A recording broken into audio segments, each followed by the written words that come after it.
민준아, 이게 뭔지 알지? 알죠. 어머니 집 문수잖아요. 탁자 위에 서류 봉투 하나가 놓여 있었다. 누렇게 바랜 봉투 귀퉁이가 살짝 구겨져 있었고 그 위에 순옥의 손이 얹혀 있었다. 손등에 돋은 핏줄이 파랗게 도드라졌다. 손이 떨리고 있었다. 알죠, 어머니. 집문서잖아요.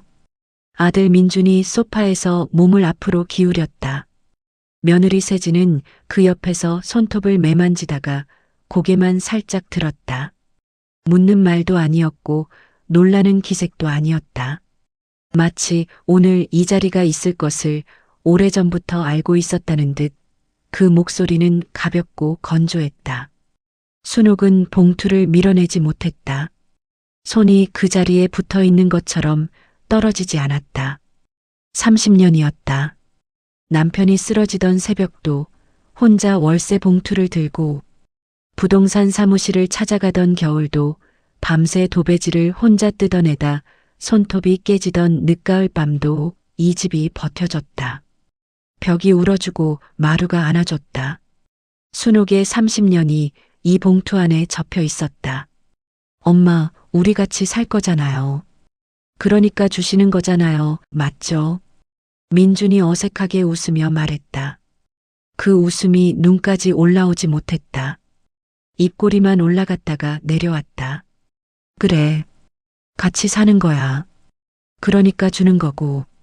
순옥의 목소리가 낮게 가라앉았다. 그 말이 채 끝나기도 전에 세진의 손이 먼저 봉투를 집어들었다. 사각거리는 소리가 조용한 거실을 가로질렀다. 짧고 선명한 소리였다. 잘 보관할게요, 어머니. 낮고 단정한 목소리였다. 웃음도 없었다.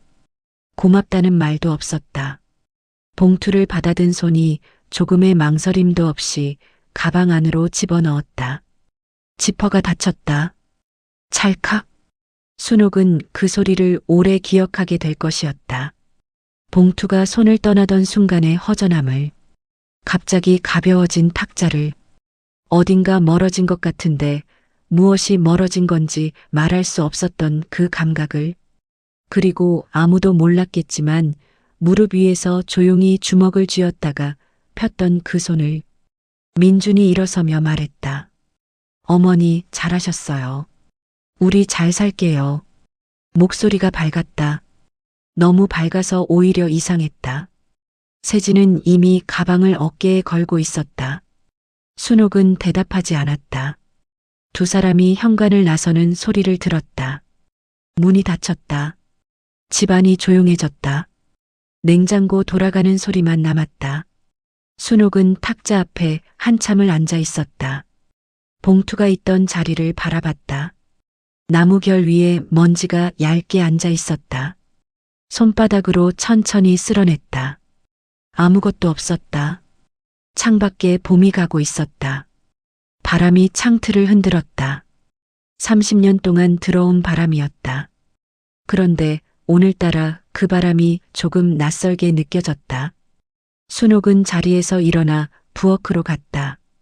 주전자에 물을 올렸다. 손이 아직 떨리고 있었다. 물이 끓는 소리가 부엌을 채웠다. 순옥은 그 소리를 들으며 창밖을 바라봤다. 이 집에서 이렇게 물을 끓인 게 몇 번이나 됐을까? 셀 수가 없었다. 그러나 오늘은 달랐다. 오늘부터 이 집은 순옥의 집이 아니었다. 어머니 거기 들어가시면 안 돼요. 현관 안쪽에서 며느리 세진의 목소리가 날아왔다. 차갑고 빠른 목소리였다. 순옥은 거실로 향하던 발걸음을 멈췄다. 슬리퍼 끝이 마루 경계선에 걸려 있었다. 한 발짝만 더 내디디면 거실이었다. 30년 동안 하루에도 수십 번씩 밟던 그 마루였다. 아침이면 커피 한 잔 들고 나와 햇볕을 받던 자리, 민준이 어린 때 온 식구가 둘러앉아 윷을 놀던 자리, 남편이 마지막으로 쓰러지던 날, 순옥이 두 손으로 남편을 받아 안던 자리였다. 왜 내 집인데?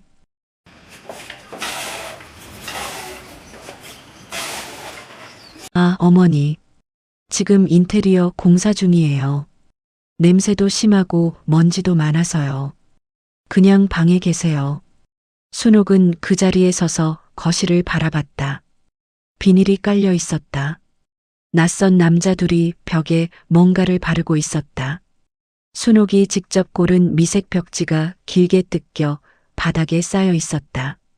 30년 전 남편과 함께 도배 가게에 가서 한참을 고민하다 골랐던 그 벽지였다. 꽃무늬가 너무 촌스럽다고 했더니 남편이 그 꽃이 우리 집 같다고 했다. 그래서 골랐다. 그 벽지가 지금 바닥에서 구겨지고 있었다. 누군가의 발에 밟혔다. 아무도 신경 쓰지 않았다. 집문서가 넘어간 지 2달이 채 되지 않았다. 공사는 그 다음 주에 시작됐다. 망치 소리, 타일 깨지는 소리, 낯선 남자들의 발소리가 30년 된 집안을 휘젓고 다녔다. 남편과 함께 고른 거실 장판이 돌돌 말려 현관 밖으로 나갔다. 부엌 창가에 두던 작은 제라늄 화분이 어느 날 사라졌다. 어디 갔냐고 물었더니 며느리 세진이 먼지 쌓인다고 버렸다고 했다. 미안하다는 말은 없었다. 남편 기일에 맞춰 사다 심었던 화분이라는 말은 꺼내지도 못했다. 그냥 고개를 끄덕였다. 고개를 끄덕이는 것 말고는 할 수 있는 것이 없었다. 순옥에게 남겨진 공간은 북쪽 끝 작은 방 하나였다. 창문이 좁았다. 볕이 들어오는 시간이 하루 2시간도 되지 않았다. 방 한 귀퉁이에 장롱을 밀어 넣으면 몸을 돌릴 공간이 빠듯했다. 예전에 아들이 어릴 때 쓰던 방이었다. 벽지 아래 어딘가에 민준이 크레파스로 그어놓은 낙서가 아직 남아있을 것이었다. 10살짜리 민준이 엄마 여기 봐 하며 웃던 그 낙서가. 순옥은 그 벽에 손을 얹어봤다. 페인트를 새로 칠한 벽은 차갑고 매끈했다. 낙서가 있던 자리도 지워져 있었다. 그것도 지워버렸구나. 순옥은 손을 천천히 내렸다. 순옥은 그 방에 앉아 공사 소리를 들었다. 쿵, 쿵, 쿵. 집이 부서지는 소리인지 자신이 부서지는 소리인지 구분이 되지 않았다. 벽이 뜯길 때마다 가슴 어딘가가 같이 뜯기는 것 같았다. 그러나 소리를 내지 않았다. 이를 악물고 창밖을 바라봤다. 좁은 창으로 하늘이 보였다. 구름이 흘러갔다. 저 구름은 어디로 가는 걸까? 갈 곳이 있는 게 부러웠다. 공사가 끝난 집은 낯설었다. 하얀 벽, 매끈한 마루, 매립형 조명. 반짝이고 깔끔하고 차가웠다. 순옥이 30년 동안 손때 묻혀온 흔적은 어디에도 남아있지 않았다. 현관 옆 구석의 우산꽂이도, 남편이 쓰던 낡은 나무 의자도, 거실, 한켠에 놓아두던 반지꼬리도 다 사라졌다. 누군가의 집이었다. 그런데 그게 순옥의 집이 아니었다. 어머니, 오래된 거 다 버렸어요. 새로 사드릴게요. 며느리 세진이 앞치마를 두르고 부엌에서 나오며 말했다. 표정에는 아무것도 없었다. 미안함도 눈치도 기다림도. 순옥은 대답하지 않았다. 목구멍까지 올라온 말들이 있었다. 그 우산꽂이는 남편이 직접 깎아 만든 거야. 그 의자는 민준이 태어나던 해에 산 거야. 그 반지꼬리 안에 민준이 어릴 때 잃어버렸다고 울던 단추들이 들어있었는데 그 말들이 전부 목 안에서 뭉쳐 내려가지 않았다. 삼켰다. 또 삼켰다. 저녁 밥상이 차려졌다. 아들 내외 손주 둘이 식탁에 앉았다. 순옥도 자리에 앉으려 했다. 의자를 당기는데 세진이 조용히 말했다. 어머니, 애들 공부 얘기 좀 해야 해서요. 어머니는 먼저 드세요. 밥그릇 하나가 따로 놓였다. 부엌 조리대 끝, 가족들과 등진 자리였다. 순옥은 숟가락을 들었다. 밥이 넘어가지 않았다. 국이 식어갔다. 등 뒤로 손주들 웃음소리가 들렸다. 민준이 낮게 웃는 소리도 들렸다. 즐거운 소리였다.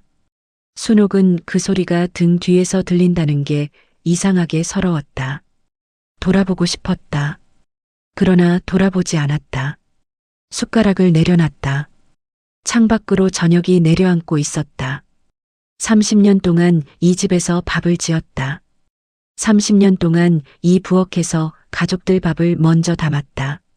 그런데 지금 순옥은 자기 집에서, 자기 부엌에서 혼자 식은 국을 마주하고 있었다. 밖에서 바람이 창문을 흔들었다. 오래된 창틀이 낮게 삐걱거렸다. 30년 동안 들어온 소리였다. 그런데 오늘은 그 소리마저 낯설었다. 순옥은 손을 무릎 위에 얹었다. 천천히 주먹을 쥐었다가 폈다. 자기 집에서 자기 밥을 먹는데 왜 이렇게 작아지는 건지 몰랐다. 숟가락이 그릇에 닿는 소리가 유난히 크게 울렸다. 어머니, 오늘 어디 가세요? 며느리 세진이 현관 앞에 서 있었다. 순옥이 외출복을 입고 가방을 들었을 뿐인데 그 목소리가 먼저 날아왔다. 묻는 말이었지만 묻는 말이 아니었다. 어디 가느냐는 게 아니라 왜 나가느냐는 말이었다.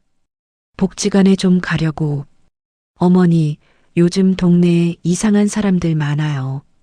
그냥 집에 계시지. 점심도 제가 차려드릴게요. 순옥은 잠깐 멈췄다. 이상한 사람. 그 말이 귀 안에서 맴돌았다. 68이었다. 이 동네 30년을 살았다. 어느 골목 모퉁이가 겨울에 미끄러운지, 어느 가게 주인이 외상을 봐주는지, 버스가 몇 분 간격으로 오는지 손등처럼 알고 있었다. 그 말을 하고 싶었다. 그러나 하지 않았다. 괜찮아. 나 멀쩡해. 짧게 대답하고 문을 열었다. 세진은 더 말하지 않았다. 그러나 순옥의 등 뒤로 현관문이 닫히는 소리가 유난히 무겁게 울렸다. 잠금 장치가 걸리는 소리도 들렸다. 딸칵. 작은 소리였다. 그런데 그 소리가 이상하게 마음에 걸렸다. 바깥 공기가 달랐다. 방 안에서는 맡을 수 없던 봄 냄새가 코끝을 건드렸다. 햇볕이 어깨 위에 얹혔다. 순옥은 골목을 걸으며 자신도 모르게 숨을 깊이 들이마셨다. 이상하게도 집 밖이 더 편했다. 자기 집에서 나와야 숨이 쉬어졌다. 그 사실이 발걸음을 잠시 멈추게 했다. 내 집인데, 내 집에서 나와야 숨이 쉬어진다니. 복지관 마당에는 몇몇 어르신들이 나와 볕을 쬐고 있었다. 복순이 평상 위에 앉아 손을 흔들었다. 살집 좋고 웃음소리 큰 여자였다. 순옥보다 2살 위였지만 10살은 더 젊어 보였다. 야, 순옥. 오늘은 얼굴이 왜 그래? 무슨 일 있어? 아무것도 아니야. 아무것도 아닌 얼굴이 아니거든. 앉아봐. 복순이 옆자리를 툭툭 쳤다. 순옥은 잠자코 앉았다. 한동안 말이 없었다. 마당 한쪽에서 게이트볼 공이 또르르 굴러가는 소리가 들렸다. 누군가 웃었다. 볕이 따뜻했다. 아들네 집에서 살기가 좀 불편해. 복순이 순옥의 옆 얼굴을 바라봤다. 아무 말도 하지 않았다. 그냥 듣고 있었다. 내가 방 하나 쓰거든. 근데 뭐 그건 괜찮아. 좁아도 살면 되니까. 근데 있잖아 복순아. 순옥이 말을 멈췄다. 손 위에 손을 얹고 무릎을 내려다봤다. 밥을 혼자 먹어. 매일. 복순의 표정이 조용히 굳었다. 며느리가 따로 차려줘. 부엌 한쪽에. 나는 등 돌리고 혼자 먹고 걔네는 식탁에서 먹고. 뭐라고 이름을 붙여야 할지 모르겠어. 나쁜 건지 그냥 그런 건지. 나도 모르겠어. 말을 꺼내고 나니 목이 뜨거워졌다. 순옥은 고개를 숙였다. 눈물은 나오지 않았다. 눈물이 나올 것 같은 자리에 뭔가 딱딱한 것이 들어차 있는 것 같았다. 복순이 천천히 입을 열었다. 순옥아, 집은 어떻게 됐어? 등기는? 순옥의 손이 멈췄다. 넘겼지. 아들 준다고 했잖아. 다 넘겼어. 조건은 달았어. 서류에. 순옥은 대답하지 않았다. 복수는 더 묻지 않았다. 평상 아래로 바람이 지나갔다. 순옥의 귀 안에서 그 말이 천천히 가라앉았다.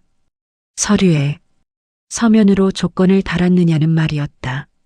순옥은 달지 않았다. 그냥 믿었다. 아들이니까 믿어야 한다고 생각했다. 아니, 의심한다는 것 자체가 미안한 일이라고 생각했다. 집에 돌아오니 거실에 낯선 택배 박스들이 쌓여 있었다. 세진이 새로 주문한 가구였다. 민주는 소파에 앉아 박스를 뜯고 있었다. 순옥이 들어서는데 아들이 고개를 들었다. 어머니 다녀오셨어요. 밥은요? 먹었어. 거짓말이었다. 복지관 점심을 먹지 않고 나왔다. 배는 고팠다. 다만 여기 와서 밥을 달라는 말을 하고 싶지 않았다. 달라고 하면 세진이 또 부엌 한쪽에 따로 차려줄 것이었다. 그 자리에 다시 앉고 싶지 않았다. 순옥은 북쪽 끝 작은 방으로 들어갔다. 문을 닫으니 거실 소리가 멀어졌다. 박스 뜯는 소리, 세진이 민준에게 이거 저기 놔요 하는 소리, 손주들이 뛰는 소리. 순옥은 장롱 서랍을 열었다. 맨 안쪽에 낡은 사진 한 장이 있었다. 남편과 이 집 앞에서 찍은 사진이었다. 이사 오던 날이었다. 남편은 웃고 있었고 순옥은 수줍게 고개를 숙이고 있었다. 순옥은 사진을 한참 바라봤다. 그러다 조용히 서랍을 닫았다. 오늘 저녁도 혼자 먹었다. 국이 식었다. 숟가락을 놓으며 창밖을 바라봤다. 어둠이 내려앉은 골목 끝에 가로등 하나가 켜져 있었다. 그 불빛이 흔들렸다. 바람 때문이었다. 순옥은 그 불빛을 한참 바라봤다. 흔들리면서도 꺼지지 않는 불빛이었다. 순옥아, 너 요즘 매일 나오네. 복순이 평상에 앉으며 말했다. 핀잔이 아니었다. 걱정이었다. 순옥은 대답 대신 옆에 앉았다. 복지관 마당에 봄꽃이 피어 있었다. 노란 개나리가 담장을 타고 넘어가고 있었다. 고운 색이었다. 그런데 오늘은 그 색이 눈에 잘 들어오지 않았다. 집에 있으면 답답해. 그냥 답답한 거야. 아니면 쫓겨나는 거야. 순옥은 잠깐 복순의 얼굴을 봤다. 복순은 시선을 마당 쪽에 두고 있었다. 눈을 맞추지 않으면서 하는 말이 오히려 더 정확하게 꽂혔다. 쫓겨나는 건 아니야. 그냥 내가 좀 불편한 거지. 불편한 게 매일이면 쫓겨나는 거랑 뭐가 달라. 순옥은 대답하지 못했다. 마당 끝에서 누군가 게이트볼 채를 휘두르는 소리가 들렸다. 공이 또르르 굴러갔다. 그 집 원래 내 집이잖아. 그래. 근데 지금은 아들 집이지. 복순이 잠시 말을 멈췄다. 개나리 가지 하나가 바람에 흔들렸다. 순옥아, 지난번에 내가 물어봤잖아. 서류에 조건 달았냐고. 그거 대답 안 했잖아. 순옥은 무릎 위에 손을 얹었다. 안 달았어. 복순이 짧게 숨을 들이켰다. 말은 하지 않았다. 그 침묵이 말보다 무거웠다. 믿었으니까. 내 아들인데. 같이 살자고 했으니까. 그 말 믿었어. 서류가 뭐가 필요해. 그런 생각이었어. 순옥의 목소리가 낮아졌다. 낮아지다 못해 거의 혼잣말에 가까워졌다. 근데 있잖아, 복순아. 나는 아직도 모르겠어. 내가 잘못한 건지, 아들 믿은 게 잘못인 건지. 그게 뭐가 잘못이야. 내 자식인데. 복순이 순옥의 손 위에 자기 손을 얹었다. 아무 말도 하지 않았다. 그냥 손을 얹고 있었다. 그게 어떤 말보다 나았다. 한참 후에 복순이 입을 열었다. 순옥아, 한 가지만 물어볼게. 민준이 그 집 담보로 대출 같은 거 받은 거 없어? 확인해 봤어. 순옥의 고개가 천천히 돌아갔다. 그건 왜? 그냥 확인해 보는 게 좋을 것 같아서. 순옥은 대답하지 않았다. 그러나 그 질문이 가슴 어딘가에 작은 못처럼 박혔다. 대출 생각해 본 적 없었다. 아니, 생각하기 싫었던 것일 수도 있었다. 생각하면 그 다음을 생각해야 하니까. 복지관 안쪽에서 점심 준비하는 소리가 들렸다. 냄비 부딪히는 소리, 국 끓는 냄새가 마당까지 흘러왔다. 된장 냄새였다. 순옥은 그 냄새를 맡으며 눈을 감았다. 남편이 살아있을 때 매일 아침 된장국을 끓였다. 멸치 육수에 애호박 넣고 두부 넣고. 남편이 그걸 좋아했다. 마지막으로 그 국을 끓인 게 언제였는지 기억이 나지 않았다. 민준네 집 부엌에서는 된장국을 끓인 적이 없었다. 며느리는 냄새 난다고 했다. 점심 먹고 가. 복순이 툭 말했다. 순옥은 고개를 끄덕였다. 오늘은 복지관에서 먹기로 했다. 저쪽 식탁에 앉아서 사람들 틈에 끼어서 시끄럽게. 그게 오늘은 더 좋을 것 같았다. 밥을 먹는데 복순의 말이 머릿속을 떠나지 않았다. 대출. 순옥은 국을 떴다. 따뜻했다. 된장 맛이 났다. 넘어갔다. 오랜만에 밥이 넘어갔다. 집에 돌아오는 길에 순옥은 발걸음을 멈췄다. 골목 어귀에 있는 부동산 앞이었다. 유리창에 매물 정보들이 붙어 있었다. 순옥은 그것들을 바라봤다. 오래 바라봤다. 그러다 천천히 걸음을 옮겼다. 집에 들어서는데 아들 민준이 거실 소파에 앉아 있었다. 세진은 보이지 않았다. 민준이 순옥을 보더니 뭔가 말을 하려다 멈췄다. 순옥이 먼저 물었다. 민준아. 어머니. 왜요? 집 담보로 대출받은 거 있어. 거실이 조용해졌다. 냉장고 돌아가는 소리만 들렸다. 민준의 얼굴에 뭔가가 스쳐 지나갔다. 아주 짧은 순간이었다. 그러나 순옥은 놓치지 않았다.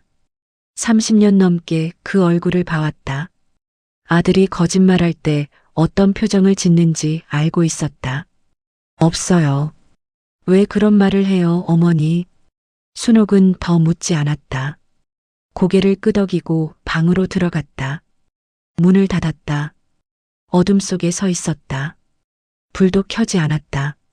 민준의 그 표정이 눈앞에서 사라지지 않았다. 순옥은 그날 밤 잠을 이루지 못했다. 민준의 그 표정이 자꾸 떠올랐다. 눈이 잠깐 흔들렸다가 돌아오던 그 순간.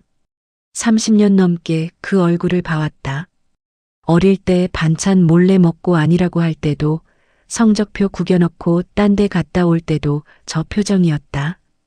순옥은 천장을 바라봤다. 좁은 창으로 가로등 빛이 비스듬히 들어왔다. 방 안이 희끄무레했다. 아침 일찍 순옥은 방을 나왔다. 아들 내외는 아직 자고 있었다. 부엌에 들어가 물을 한 잔 마셨다. 조용했다. 이 집에서 새벽이 이렇게 조용한 줄 몰랐다.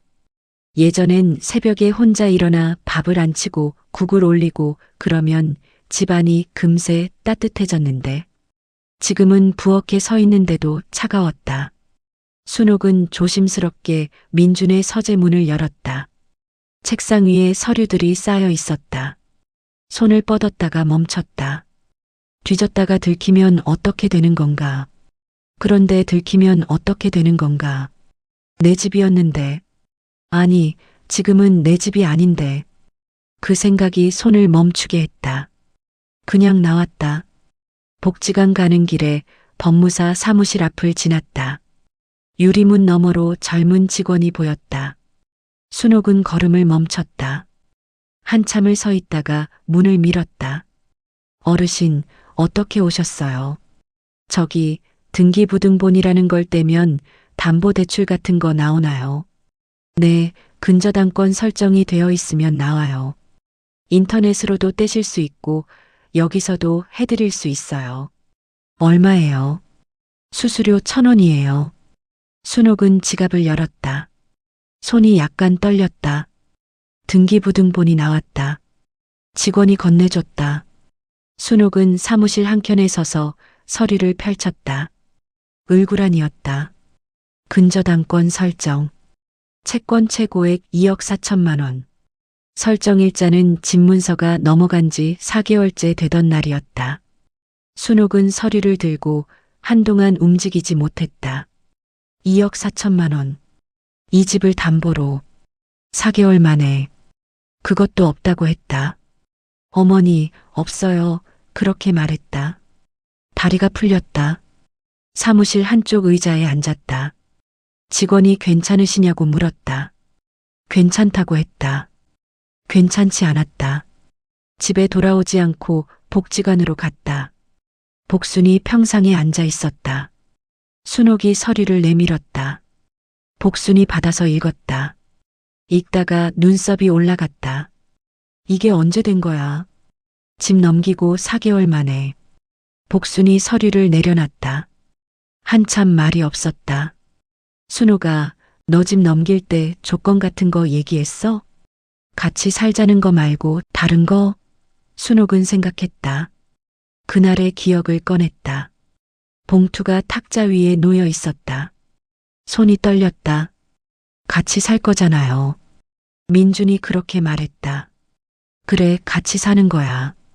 순옥이 그렇게 말했다. 그게 전부였다. 그냥 같이 살자고만 했어. 그거면 된다고 생각했어. 복순이 낮게 한숨을 내쉬었다. 순옥아, 그날 혹시 녹음 같은 거 된 거 없어?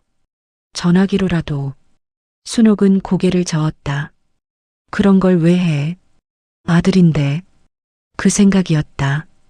두 사람은 한동안 말이 없었다. 마당에 봄바람이 지나갔다. 꽃잎 몇 개가 떨어졌다. 순옥은 서류를 다시 집어들었다. 채권 최고액 2억 4천만 원이라는 글자를 바라봤다. 이 집을 위해 쓴 30년이 눈앞을 지나갔다. 남편 떠나고 혼자 월세 내던 시간, 보일러 고장. 나도 돈 없어 전기장판으로 버티던 겨울, 민준 대학 등록금 마련하려고 새벽 시장 나가던 날들. 그 시간들이 전부 이 집 안에 쌓여 있었다. 그 집이 지금 2억 4천만 원짜리 담보가 되어 있었다. 순옥은 서류를 곱게 접었다. 가방 안에 넣었다. 민준이한테 가야겠다. 복순이 순옥의 팔을 잡았다. 지금 바로 가면 안 돼. 흥분하면 내가 진다. 딸한테 먼저 연락해. 미나한테. 순옥은 멈췄다. 미나. 부산에 사는 딸이었다. 멀다고 생각했다. 괜히 끌어들이기 싫었다. 그러나 복순의 말이 맞았다. 지금 혼자 민준 앞에 서면 울 것 같았다. 울면 지는 거였다. 순옥은 가방에서 전화기를 꺼냈다. 미나의 번호를 눌렀다. 신호가 갔다. 한 번, 두 번. 여보세요, 엄마. 미나의 목소리가 들렸다. 순옥은 입을 열었다. 그런데 말이 나오지 않았다. 목이 막혔다. 엄마, 왜 무슨 일 있어? 순옥아, 괜찮아? 천천히 해. 복순이 옆에서 조용히 말했다. 순옥은 눈을 감았다. 숨을 한 번 들이켰다. 미나야, 엄마가 할 말이 있어. 미나야, 엄마가 할 말이 있어. 전화기 너머로 잠시 침묵이 흘렀다. 그러다 딸 미나의 목소리가 낮아졌다. 엄마, 지금 어디야? 복지관이야. 거기 있어. 나 오늘 올라갈게. 기다려. 멀잖아. 부산에서 어떻게 당장 와. 엄마 목소리 들으니까 알겠어. 기다려. 전화가 끊겼다. 순옥은 전화기를 내려다봤다. 딸 목소리를 듣는 순간 눈물이 날 것 같았는데 나오지 않았다. 그 자리에 뭔가 딱딱한 것이 또 들어찼다. 복순이 순옥의 어깨를 가볍게 두드렸다. 잘했어. 이제 기다려. 집에 돌아오니 세진이 거실에 있었다. 소파에 앉아 노트북을 들여다보고 있었다. 순옥이 들어서는 기척에 고개를 들었다. 두 사람의 눈이 마주쳤다.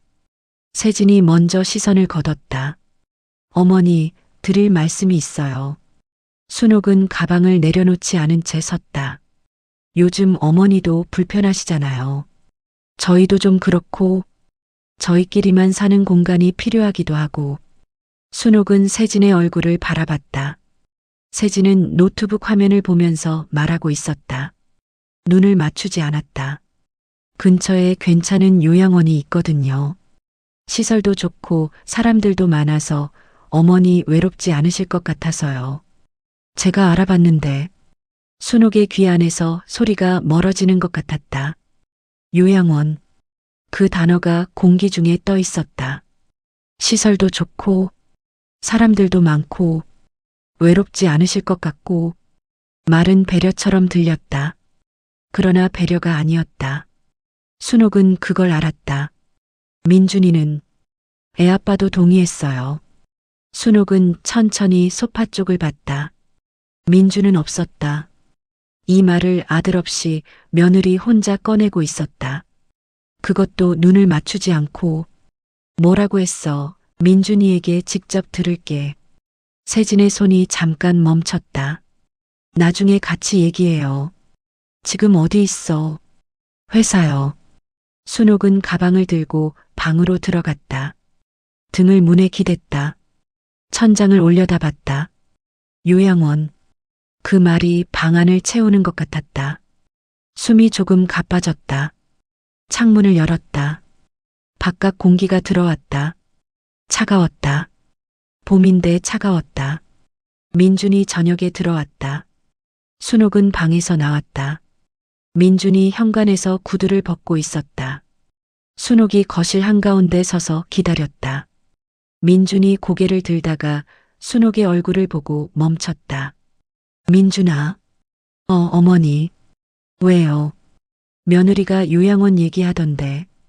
민준의 얼굴이 굳었다. 구두를 다 벗지도 못한 채 서 있었다.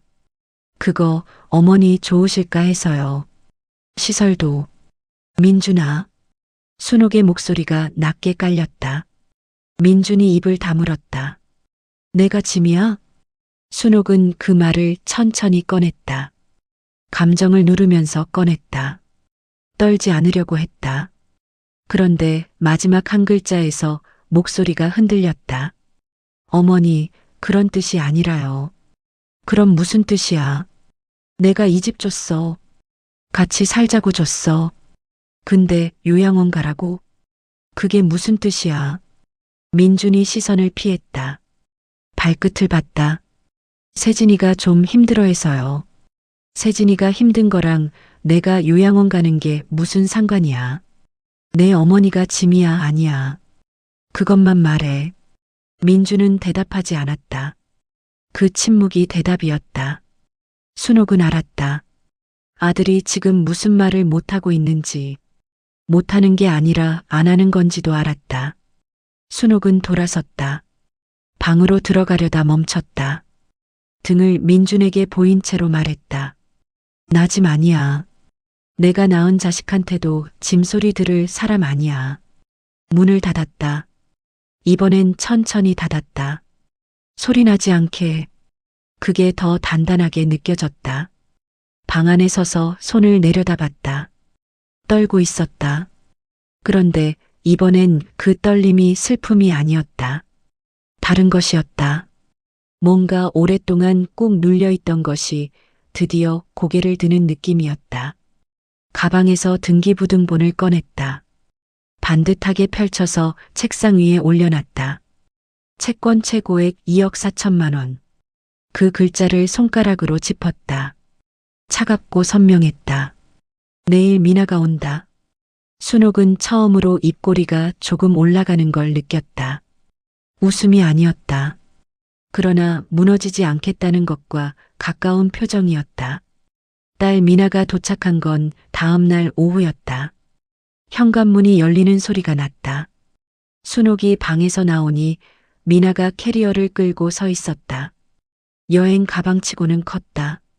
하루 이틀 있다 갈 짐이 아니었다. 미나는 순옥을 보자마자 다가와 두 팔로 안았다. 말이 없었다. 그냥 안고 있었다. 순옥은 딸의 어깨에 얼굴을 묻었다. 눈물이 나올 것 같았다. 나오지 않았다. 그래도 괜찮았다. 안겨 있는 것만으로도 뭔가가 조금 녹는 것 같았다. 며느리 세진이 거실에서 나왔다. 미나를 보더니 표정이 굳었다. 아가씨 연락도 없이 연락했어요. 엄마한테. 짧고 단단한 목소리였다. 세진이 더 말하지 않았다. 미나는 짐을 순옥의 방에 풀었다. 좁은 방에 두 사람이 들어서니 발 디딜 틈이 없었다. 미나가 방 안을 둘러봤다. 창문을 봤다. 장롱을 봤다. 아무 말도 하지 않았다. 그러나 눈이 조용히 가라앉았다. 엄마, 등기부등본 가지고 있어. 응. 미나가 손을 내밀었다. 순옥이 책상 위에서 꺼내 건넸다. 미나가 펼쳐서 읽었다. 천천히 꼼꼼하게 읽었다. 채권 최고액 부분에서 손가락이 멈췄다. 이거 오빠한테 물어봤어. 물어봤어. 없다고 했어. 미나가 서류를 내려놨다. 잠시 눈을 감았다가 떴다. 엄마, 집 넘길 때 그날 기억나? 오빠 뭐라고 했어? 새언니는 뭐라고 했어? 최대한 자세하게 말해줘. 순옥은 기억을 꺼냈다. 봉투가 탁자 위에 있었다. 손이 떨렸다. 민준이 말했다. 엄마 그냥 주는 거 아니잖아요. 우리 같이 살 거잖아요. 세진이 말했다. 잘 보관할게요, 어머니. 그게 전부였다. 미나가 듣다가 물었다. 그날 오빠 핸드폰 켜져 있었어. 응, 탁자 위에 놓여 있었어. 화면이 켜져 있었어. 순옥이 생각했다. 기억을 더듬었다. 봉투를 밀던 순간 탁자 위에 민준의 전화기가 놓여 있었다. 화면이 켜져 있었다. 통화 중이 아니었는데 화면이 켜져 있었다. 켜져 있었어. 근데 왜? 미나가 천천히 말했다. 오빠, 통화 녹음 자동으로 켜놓는 사람이야. 예전부터 중요한 얘기할 때 습관적으로 녹음해 놓거든. 나한테도 그런 적 있었어. 엄마한테 말 안 했지만. 순옥이 미나의 얼굴을 바라봤다.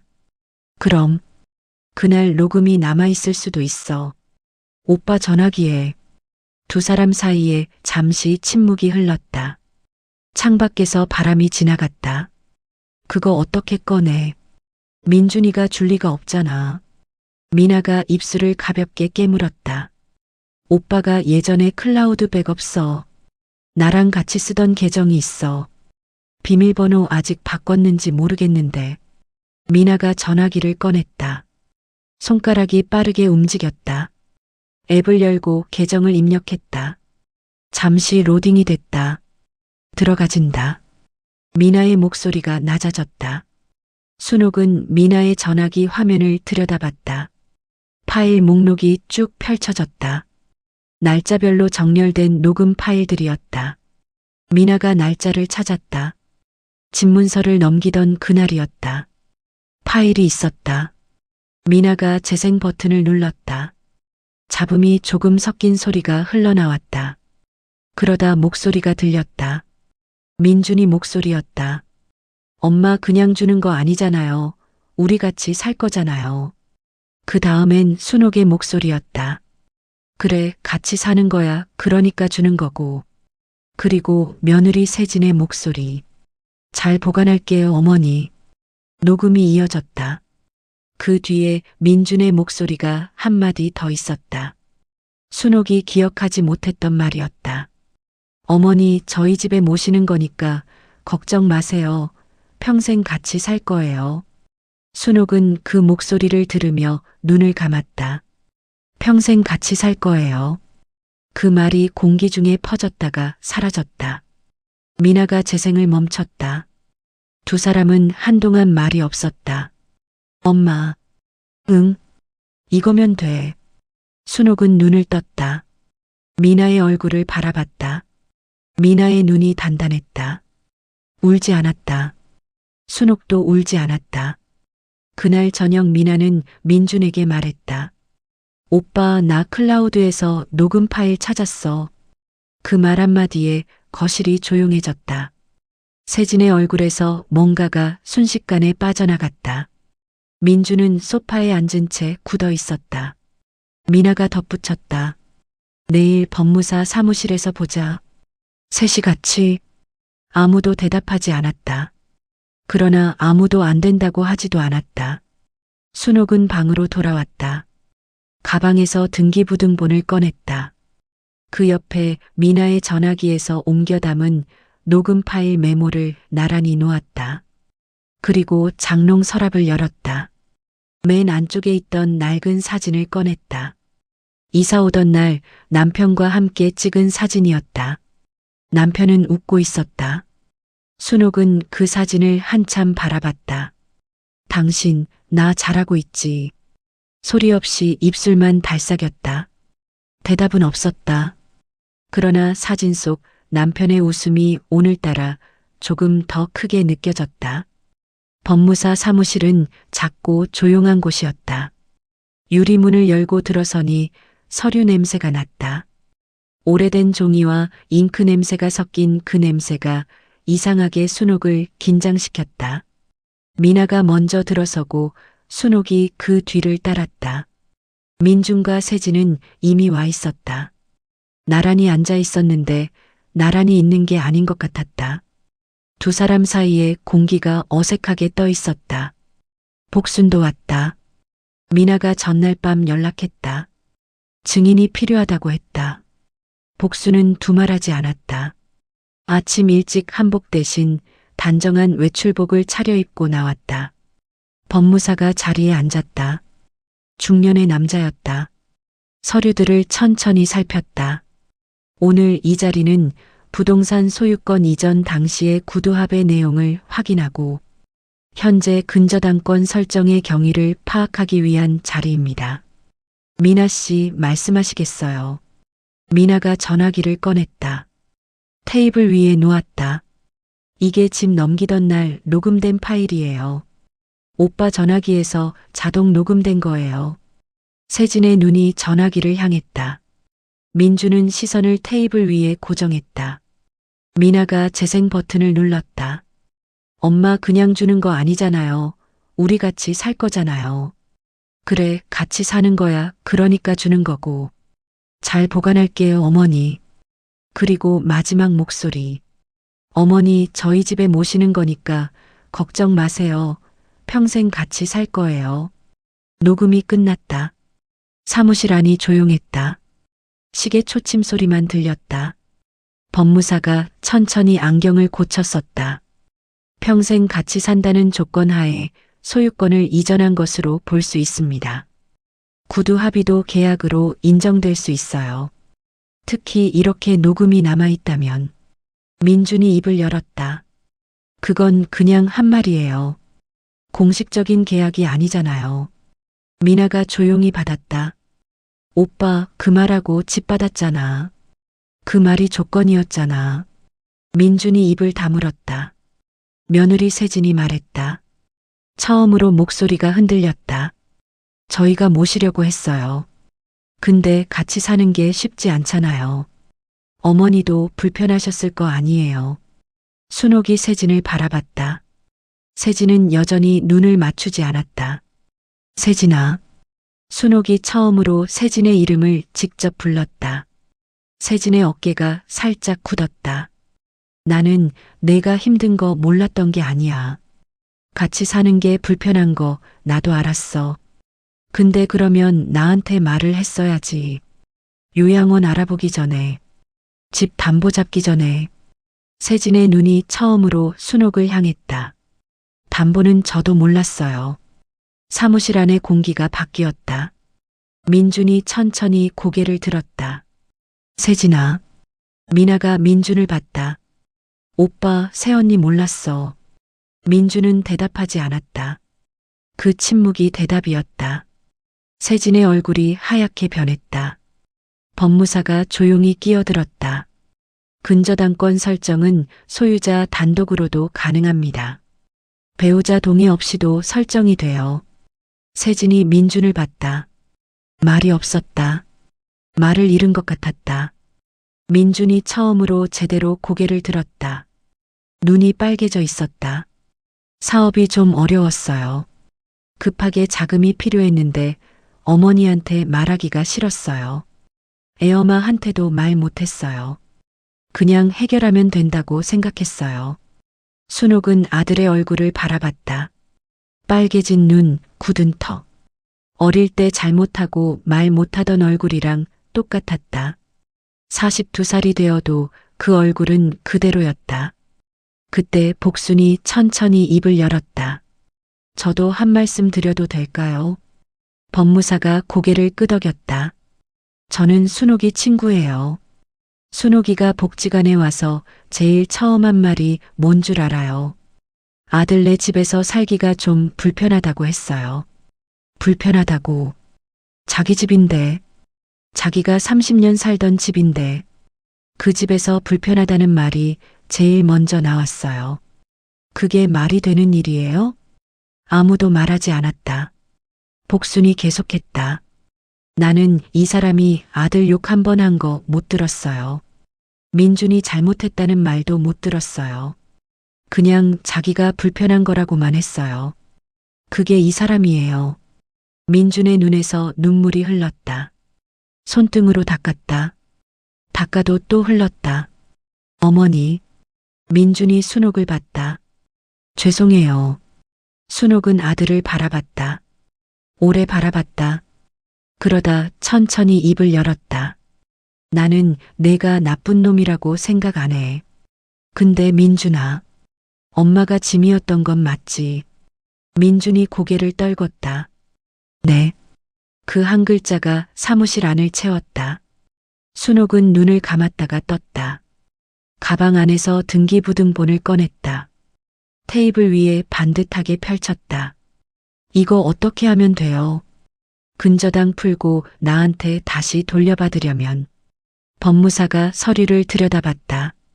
대출 상환 후 근저당 말소하고 소유권 제이전 절차 밟으면 됩니다. 양측이 합의하면 어렵지 않아요. 순옥이 아들 민준을 봤다. 할 수 있어. 민준이 고개를 끄덕였다. 천천히 그러나 분명하게. 세진도 고개를 끄덕였다.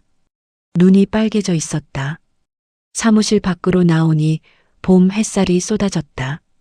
따뜻하고 환했다. 순옥은 잠깐 눈을 가늘게 떴다. 미나가 옆에 와서 팔짱을 꼈다. 복순이 반대편에서 순옥의 손을 잡았다. 셋이 나란히 섰다. 아무 말도 하지 않았다. 봄바람이 지나갔다. 소유권 제이전 절차는 2달이 걸렸다. 민준이 대출을 갚았다. 어떻게 마련했는지는 묻지 않았다. 근저당이 말소되었고 서류가 정리됐다. 법무사가 전화로 알려줬다. 순옥 씨, 이전 완료됐습니다. 순옥은 전화를 끊고 한동안 전화기를 손에 쥔 채 앉아 있었다. 그러나 순옥은 그 집으로 돌아가지 않았다. 미나가 물었다. 엄마, 이제 집 돌아갈 거야? 순옥은 고개를 저었다. 미나가 다시 물었다. 그럼 어떻게 할 거야?